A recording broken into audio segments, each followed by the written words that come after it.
Well, welcome back to the Cottage Farmstead. I'm Rebecca. I'm home alone today as Farmer Nathan is out in the rainy weather harvesting vegetables for the local restaurant scene with Growing Green Family Farms.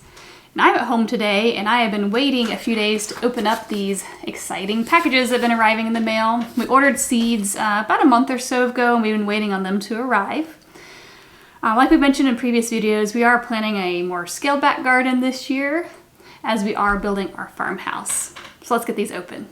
So first up, we have one from Seed Savers Exchange. I don't think we've ordered from them before, but they had a variety of bean that we've liked growing in the past that wasn't available at a different seeds company, so that's why we ordered, I think it was a green bean seed. Man, they got this in here tight. From them. And then we also ordered, while we were at it, something else. All right, yes, so it's the bush bean called Provider. We've tried a few different varieties over the last few years, leftover seeds from friends, and this is still our favorite green bean. The main reason we like it is it freezes really, really well and it tastes delicious. We've actually found a bag that was 2 years old in our freezer and it tasted delicious for dinner, and we didn't even have to blanch them. That's the other great thing about this bean is we don't have to blanch them before we freeze them. So we were very excited to get a packet of these so that we can start saving our own seed in future years. Next up, we ordered these cherry tomato seeds. I have been on the hunt for the last couple years trying to find a cherry tomato that tastes as good as the hybrid Sun Gold cherry tomato, but is a heirloom or open pollinated variety so I can save the seeds year to year. The last few years I haven't found anything that's close enough yet, but this one sounded really delicious. It was described as being rich, bold, highly fragrant, and having a sweet fruit flavor, which is one of the reasons why I really like that Sun Gold. It has a big, bold flavor that's on the fruitier side. So we're curious to see how these taste and see if we have found a winner. On the note of tomatoes, we have a farming friend that is on subscription with the Artisan Seed Company, and they had extra tomato seeds that they received in the mail, and they allowed us to pick through them, and we grabbed these three. This one's a small orange tomato. This is, I think, was like a plum type tomato, and then this one I love striped tomatoes, so we grabbed this one as well. So we're curious to play with these. We may or may not plant these this year as we are going to be focusing on our house build and not playing with a lot of new varieties in our garden, but we definitely plan on playing with these in future years. And last but not least is our Baker Creek order. It always gets bigger.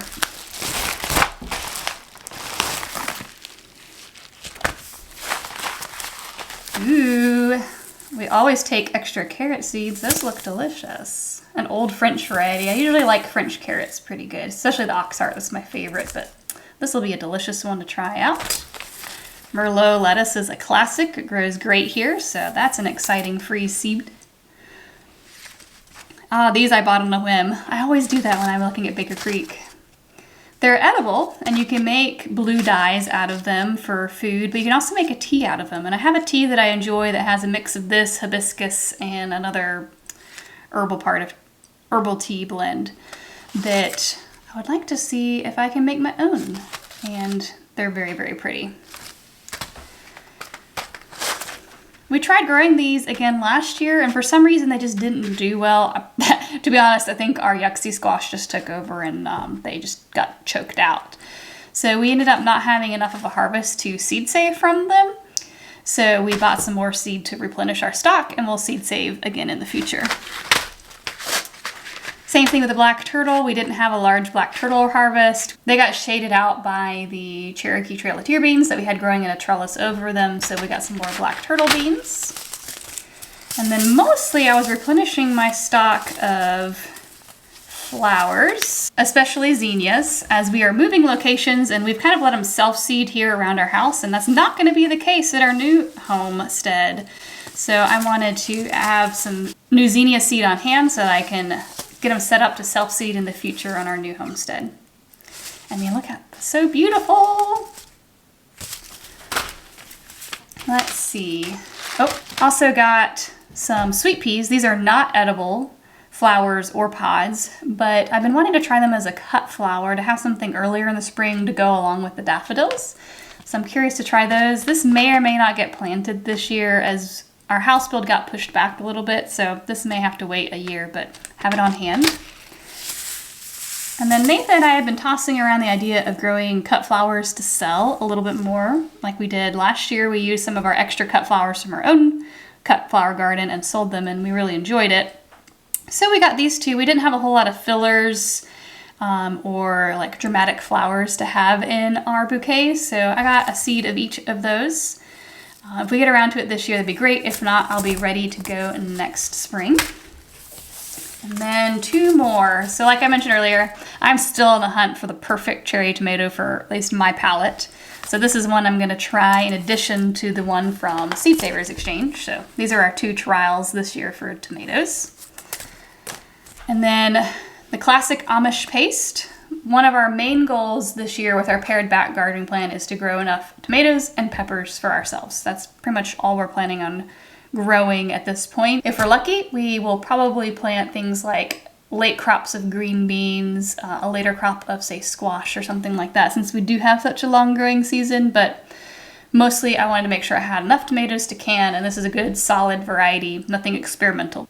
Like I said, our garden is kind of up in the air this year. We do plan on planting something because Nathan and I cannot help it. We do enjoy gardening and preserving a lot of our own food. But it'll probably be much more scaled back, and some of these seeds might take a year or two before we actually start planting them. But I thought I'd show you some of the seed packets that we have coming in because it is such an exciting time of year to be dreaming about the garden and starting to plant, to be honest, at this point.